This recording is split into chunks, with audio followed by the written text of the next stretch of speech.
أعوذ بالله السميع العليم من الشيطان اللعين الرجيم. بفضل الله بسم الله الرحمن الرحيم. الحمد لله رب العالمين.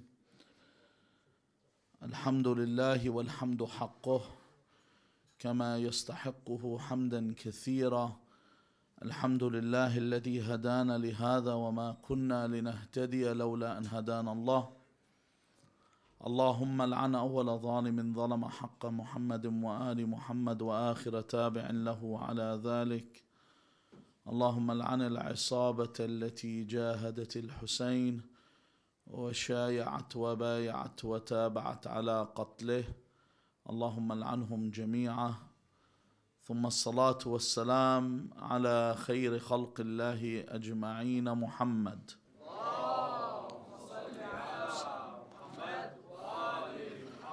وعلى أهل بيته الطيبين الطاهرين، واللعنة الدائمة على أعدائهم أجمعين إلى قيام يوم الدين. When Rasulullah sallallahu alayhi wa alihi wasallam entered the house of his daughter Fatima alayha salam upon the day that she was married to Amir al-Mu'mineen Ali ibn Abi Talib alayhi salam, then at this point he said that when you are to live together, that everything that involves outside the house with sustenance and everything that belongs to that department is for you, O Ali. And everything involving inside the house is for you, O Fatima. So all the activities designated outside the home are for the man and within the home of the woman. Upon this statement, Fatima alayha salam praised Allah Azza wa Jal and thanked Him. Why? She said because her father Rasulullah had exempted her from having too much contact with men. That was the reason. See, طبعا different situations place us or put us in a different, adversity puts us in a different situation where we have to deal with these people in the opposite gender. But generally, I must abstain from dealing with the opposite gender other than what is necessary. See, there is no such thing as mixed friendships in Islam. No such thing. There's no place for them. Some people say, yes, I have a girl that is a friend, or a girl will say, I have guys that are friends. There is no friendship between guys and girls. You know, I don't want to get into too literally with this. But I was once in a car with a gentleman and he was driving me somewhere and he said, I want to ask you a question. I said, okay, ask. He said, is it okay for me to look at the opposite gender and observe them like I would observe nature and say, MashaAllah, look how beautiful her creation is. Look at the way Allah has designed her. And so I said, would you do the same thing with a man? He said, hell no. I said, you've answered the question. You've answered it yourself. That you're not observing this beauty in the sense that you are looking at a waterfall. You're observing it where it affects your desires.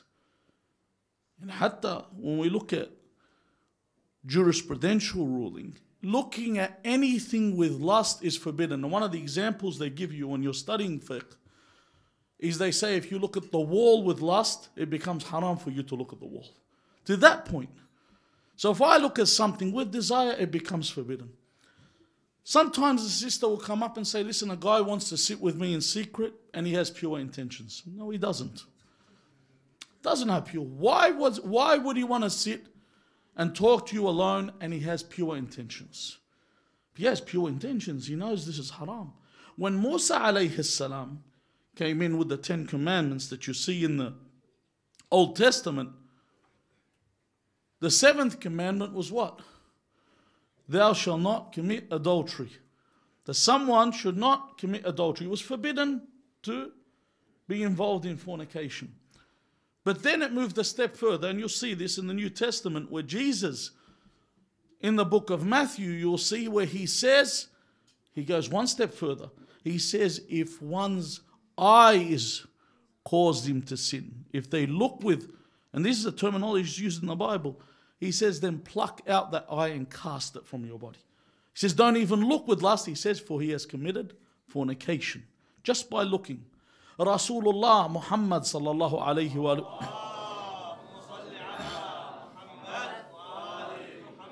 goes one step further and says, La tafakkar bizina. Do not even think about fornication. Don't even reach the point where you think about fornication, because you can fall into a pit. See, segregation was commonplace. It's only recently it stopped. This is the thing people don't understand. It was normal to be segregated. In Sydney, we're not talking about the Middle East, in Sydney, in Australia, if you take a look at any images, I've seen images of Manly Beach in the turn of the century, when we're talking turn of the 19th to the 20th century, so early 1900s, before World War I, there's images. The men are on the sand swimming in the beach and the women are away from the beach. They're not with them. And they're wearing different clothing to what they wear today. Segregated. And this is the way it was. It wasn't until World War I, which they called World War I the war to end all wars, because after that they never imagined there could be a war that's so huge. You know, there were so many dead after World War I that after World War I there were changes in this world, and that's why they called the 1920s, before the Depression, they called them the Roaring Twenties, because the world began to change. Women began to enter the workforce, and this was unheard of. It was unheard of. Why? Because it was known that the man used to bring home the bread. He used to put the bread on the table. Now people sit there and go, oh my God, look at this discussion. This is so sexist. Look at the way that they're speaking. Look at the way we discuss. But this is the way that the world was meant to be. Even now that both men and women are working, people can't even afford houses. Back then, one person used to work and they didn't work what you work now. Just to tell you where sustenance comes from Allah. Do you think we work, just to give you an idea, do you think the amount of work we put out today is fair? You're dreaming. This is unfair. We work at a standard. If anyone studied, if you studied the Middle Ages, if you studied during the English medieval system, where we had a feudal system, where you had your kings, you had your nobles, you had your commoners, and then you had your serfs. You had the peasants, the lowest form. A peasant was living better than you are living today. Did you know that? A peasant. And if we call someone a peasant, what do you think? You think a peasant's poor? A peasant would work on the land of the Lord. The Lord was someone that owned land. And he would give him a portion. The peasant was given a portion of the land. And that was theirs. They could bequeath this land to their children. It's passed down. It becomes of their legacy. It's passed down. So this land and the land that they had to work on for the Lord was equivalent. The work that they would do was equivalent to 25 to 30 hours a week. 25 to 30 hours a week. Have you heard of these numbers? How many of you work 25 hours a week? No one.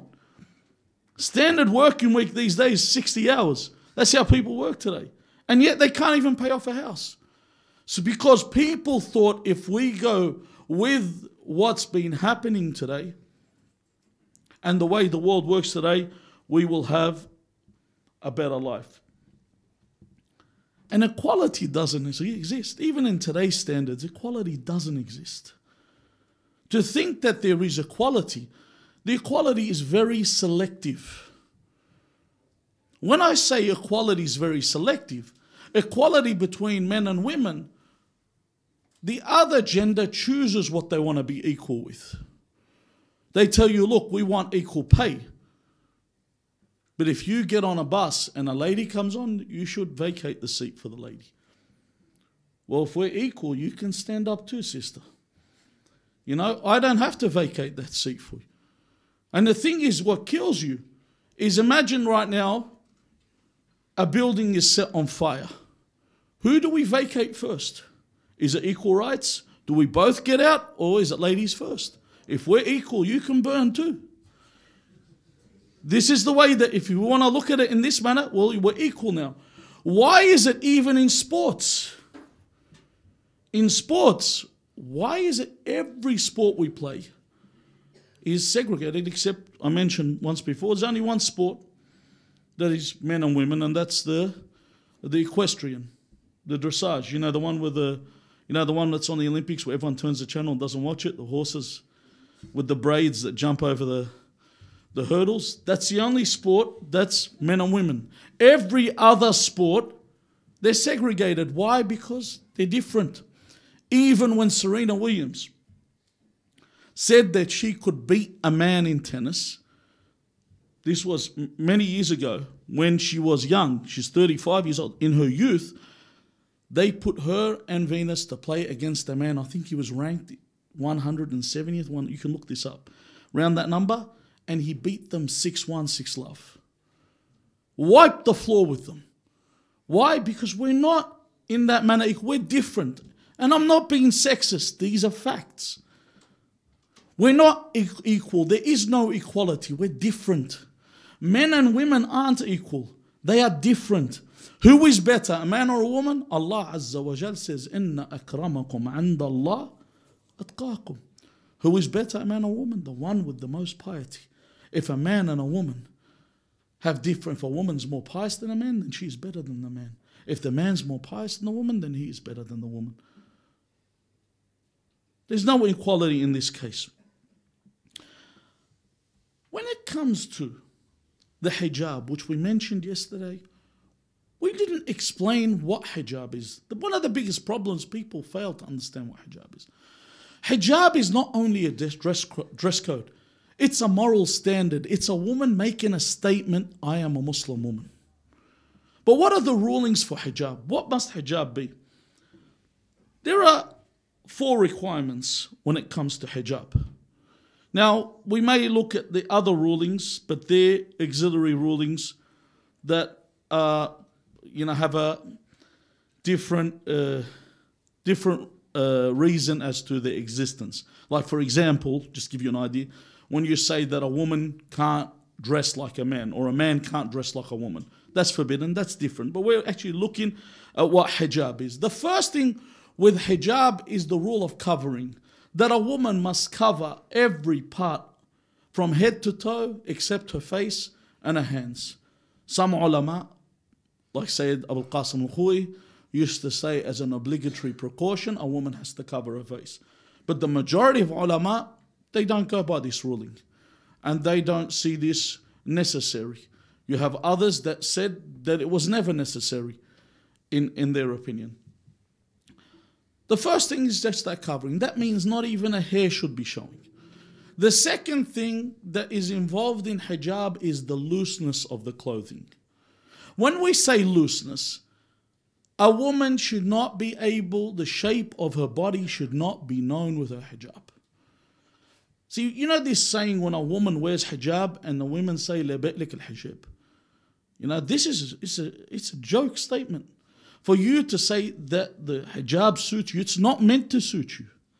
The whole idea of hijab is to conceal your beauty so you're not judged for your beauty by the people around you. You are able to be judged for what your character is. Because when it comes to this is how women are judged. And I used that example. I've used these examples so often. Once again, we go back to the tennis. When you ask people at the time, who is the best female tennis player in the world? If I said now, who's the best female tennis player in the world? People don't know. They always remember who's the best looking female tennis player. This is how they judge. Who's the best female actor in the world? Because they don't use the word actress anymore. Who's the best female actor? Everyone knows who's the good-looking one. You know? In fact, when a man sings or acts, they judge him on their acting. When a female sings or acts, they judge her on her looks. If you don't believe me, go look at when a female is used as a sports analyst. And they've got a video on YouTube. I don't recommend for many people, anyone under 18 to read, but the comments they write are all got to do not with her ability to be a sports analyst, but a rating and what they think of her in intimacy. That's all that they talk about, because this is how people judge. So when I wear hijab, looseness is important, that my body is not shaped out as a woman. Sometimes women come along and go, what about male hijab? You know, when you hear what about male hijab, I'll tell you something about men. When a man walks down the street, even if he's topless, the women walk past this man and they remain humane. They still walk past him like a human. But if a woman walks down the street and she's scantily clad, men turn into animals. They absolutely do. And the proof of this, even with psychology, if you remember the issue with Tiger Woods, when he got caught out, it's not like when he had a normal problem. Every man, when they get rich, they just move towards the open buffet and see what they can get. This is the way that they are. Well, when Tiger Woods got caught out, and then he had to go through this course on how to deal with his excessive desires. One of the things, the tasks they did was they had a group of workmen working on the side of the road, and they made a woman walk past and she was barely clothed. And all these men stopped their work, started whistling, you know, started throwing lines at her. Then they got the same woman the next day to walk past dressed modestly. And these men continued their work as if there was nothing there. There was nothing that attracted them. Now, this is the difference.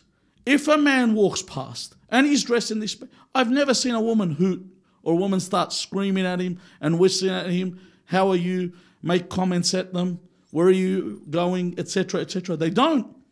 They walk past. In fact, the only people that check men out when they're walking past are other men. Look at the size of his muscles. They're the only people that make comments on this. They're the only people that express their commentary at things that walk past. So it's different. The other thing when it comes to hijab is that the clothing has to be opaque. Meaning what? It means it cannot be translucent. It can't be transparent. It can't be see-through. That when a woman wears clothing, sometimes you'll see when they're wearing hijab, a bit of sunlight comes through and you can see the color of their hair. You can see their neck. The clothes have to be thick enough that you cannot see through them. So we've got the covering, we've got the looseness, and we've got the thickness issue. The fourth thing is the clothing has to be inconspicuous. Meaning what? Meaning that the clothing should not be noticeable. That, you know, have you ever seen when people sell hijab, they put an advertisement of a woman wearing the hijab and she's trying to look in vogue? That loses the whole concept of hijab. You're not supposed to stand up. You're not supposed to stand out. You're supposed to be seen as normal. You're not supposed to be standing out where someone walks past, you know, and they see, oh my God, what's the, look at it, look at this. Wow, it takes away from the whole concept of the hijab. So this is the other ruling. You need to understand the new dress code, as I mentioned, is new. Women never dressed like this. Women used to wear, what was it called? I think it was called a girdle. I can't remember. A girdle, what they used to actually wear, this girdle in the old days that they used to wear is different. The corset that they wore is different. The girdle, that what they used to actually wear, is it made their body like, what do they say, cylindrical, I should say. Made it like a cylinder where you could not actually see the shape.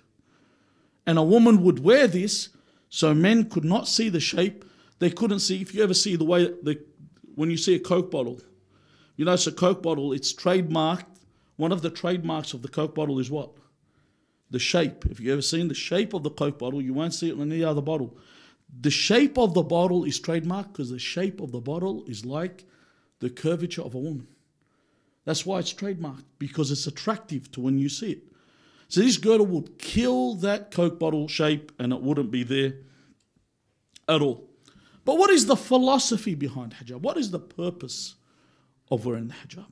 Allah Azza wa Jal says in the Quran, وَإِذَا سَأَلْتُمُوهُنَّ مَتَاعًا فَاسْأَلُوهُنَّ مِنْ وَرَاءِ حِجَابٍ ذَلِكُمْ أَطْهَرُ لِقُلُوبِكُمْ وَقُلُوبِهِنْ. If you want something, when you say you're asking for mata', well, we don't have this often, but if you live in the villages, people go to other people's houses and say, listen, have you got salt? Have you got lemon?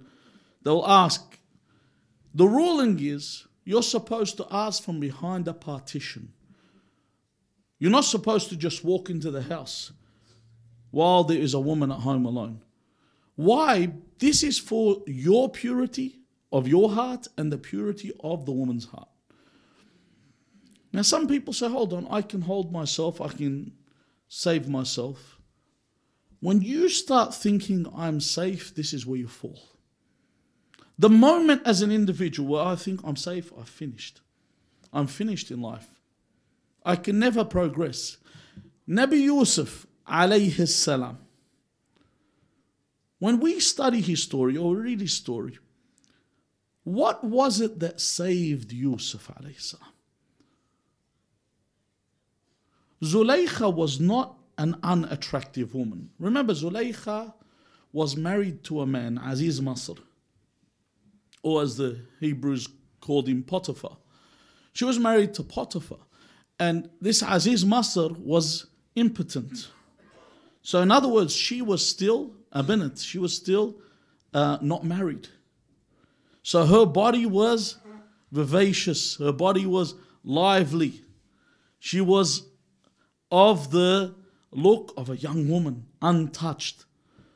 So in this manner, when you take a look at this case, and Yusuf is young and by himself in this house, you say, how didn't he fall into sin?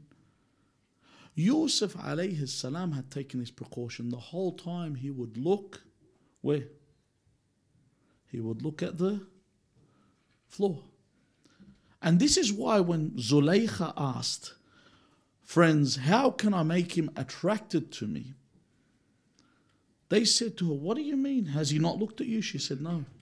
He looks at the floor every time he walks. So then she put a room that she placed mirrors everywhere in order to force him, whichever direction he looks, that she can see him.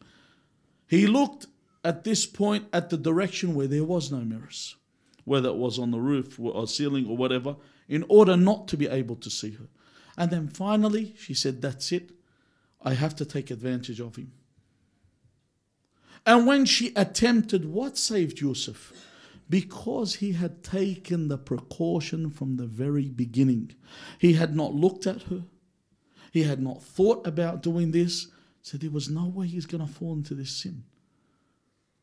And in fact, when Yusuf asks about the women that attempted to make him fall into sin, he mentions at the end, وَمَا أُبَرِّئُ نَفْسِي, that I do not absolve myself. إِنَّ النَّفْسَ لَأَمَّارَةٌ بِالسُّوءِ, that your desires are always calling you to commit sin. So why put yourself in a position where you are going to fall off the wagon and into sin? And this is the case with Muslim ibn Aqil alayhi salam. Remember, Muslim alayhi salam, he was the son of Aqil. And Rasulullah sallallahu alayhi wa alihi wasallam, when he was asked by Amir al-Mu'mineen Ali ibn Abi Talib alayhi salam, he asked him, do you love Aqil? And Rasulullah says, I love Aqil for two reasons. My love for Aqil And the love of Abu Talib for Aqil makes me love Aqil. Then he says, Ya Aba al-Hasan, do you not know that Aqil will have a son? Has a son, and this son Muslim will be killed for the sake of your son. This is what he mentions. But take a look at the character of Muslim. Muslim is sent to Kufa after the Kufans have sent Imam Hussein 12,000 letters to come towards him. 12,000 letters, and there's so many signatories on these letters. People are willing to give allegiance to Imam Hussein and stand with him. So when Muslim is sent towards Kufa and he meets the people of Kufa greet him and they give him allegiance. And they stand with him and the numbers grow. The people are there with him, and Muslim at seeing the numbers of people that have given allegiance to him. When Muslim is sent, he's sent as what? Imam Hussein says, Akhi. He calls him his brother. I have sent to you, Akhi, my brother, wabnu ammi, and my cousin, wa thiqati min ahli bayti. I've sent you someone that I trust, the trustworthy one of my family. The people give allegiance. Now, because these people haven't prepared themselves, some of them go back to their ways. How? By the time that Yazid does not know that the governor he has in Kufa is not strong enough to stop the support for Muslim, until he receives letters, and one of the people that sends Yazid a letter is Umar ibn Sa'ad, and says, if you do not come and resolve the issue in Kufa, Kufa will fall in the hands of Imam Hussein. And there is a brutal governor in Basra known as Ubaydullah ibn Ziyad, or Ibn Marjana, as is also mentioned. So he sends to Ibn Marjana to go to Kufa to suppress this revolution. And when he sends him to Kufa, Ibn Marjana enters Kufa in secret because the support is so strong to Muslim. He actually comes with his face covered, dressed in a manner where they all think he is Imam Hussein. So the people are elated upon his entry. But when he enters, he makes sure he will suppress this revolution. What does he do in order to suppress this revolution? He pays off who he needs to pay off to leave Muslim. And there's the numbers there. He arrests who he needs to arrest. He kills who he needs to kill. Because everyone has a different method in order for you to move them away. And the numbers of Muslim diminish. The numbers become so little. Then as they are decreasing, Ubaydullah decides that he will use another technique in order to make the people leave Muslim. He brings out a white standard, a white flag. He says, this white flag, whoever comes towards this standard, as a last chance, we will allow him to go or we will not kill him. But anyone else that remains after this Muslim will be killed with him. So Muslim Aqil finishes his prayers. When he finishes his prayers, all that is left with Muslim are 30 men. And as he's walking through the street, he turns around, they've got down to 10 men. And then they are under 5 until there is one person and this person disperses. And Muslim is all alone in Kufa. There is no one there with Muslim Aqil.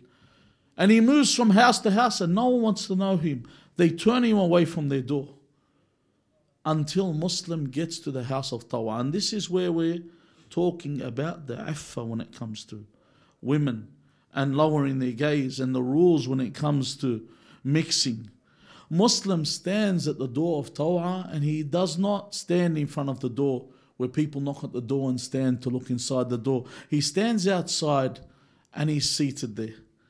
Then when she looks out and she sees him, she says to him, O servant of Allah, what are you doing seated outside my house? He says to her, I would like something to drink. So she brings him some water and he drinks the water. Then she sees he's still seated there. She says, O servant of Allah, what are you doing outside my house? And then he says, I have nowhere to go. He says, the people of this town have forsaken me. She says, by Allah, who are you? He says, I am Muslim Aqil. The people of Kufa have betrayed me. She said, you are Muslim, the son of Aqil. You are the cousin of Abu Abdullah al-Hussein. She says, enter my house. May my mother and father be at ransom to you. Even at this point, where Muslim is all alone, he takes his precaution. She brings him to his house and she puts him in a room on his own. Now she has a son who is a drunkard and one of the soldiers of Ubaydullah bin Ziyad. So she has to keep him hidden from him. Because if the son lets Ubaydullah know where he is, they will come and kill him. So she places him in the house. And she says the nights he keeps and the days are in worship. She brings him water and food. But he stays in that matter or manner of worship until the son finds out and informs Ubaydullah bin Ziyad. So Ubaydullah bin Ziyad sends an army to kill him, to capture him. Now there is outside the house a narrow alley. And in this narrow alley is where Muslim, when he gets news that Ubaydullah bin Ziyad has sent an army, is where he stands so he can fight them. In this way, because it will be tactful, that when the army comes in, there'll be 2 on 1. He's able to fight them off. And as he's fighting them off and being victorious, and the narrations say he attacks them like a lion amidst the sheep. In this manner. So when Ubaydullah bin Ziyad says, why have you not captured him? Why have you not killed him? The commander of the army says to Ubaydullah, do you think this is a petty shopkeeper that we've come to arrest? This is a lion, the son of lions.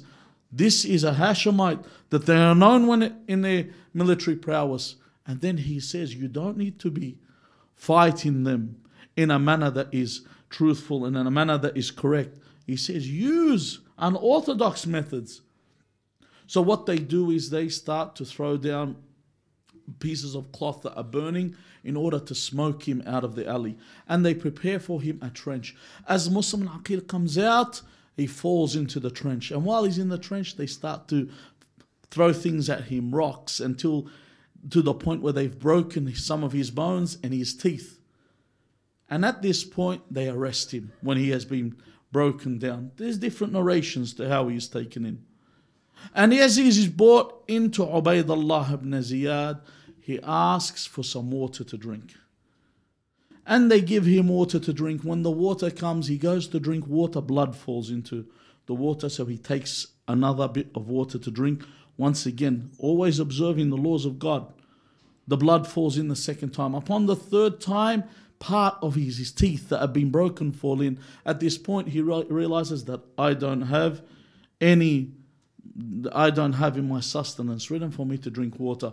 I will be killed thirsty, like Abu Abdullah al-Hussein will be killed thirsty. So Muslim Aqil is then taken towards Ubaydullah bin Ziyad. Ubaydullah bin Ziyad begins to curse Imam Amir al-Mu'mineen, begins to curse Imam al-Hussein alayhi salam. And then Muslim Aqil turns and starts to return this abuse upon him and refutes what he is saying. And then Ubaydullah ibn Ziyad says to Muslim, I will kill you in a way in history that no one has heard of. This is what I will do. So Muslim Aqil begins to weep. He says, you are weeping. After all this, we have fought you off. You fought like a man, now you weep like a woman at this point. Muslim says, I do not cry for myself. I cry because I have sent a letter to Imam Hussein that the people here have accepted you. And there's no return letter that I've sent and told him of how they betrayed me. And Abu Abdullah alayhi salam is coming towards your trap. And then they take him at this point to the top of the palace of the Imara.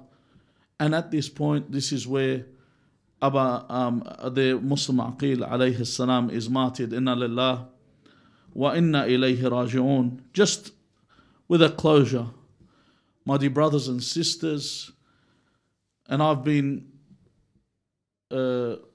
enjoying the fact that you are all here and present for this majalis and you have been involved. But as you know, there is a lot of involvement in this majlis, be it with the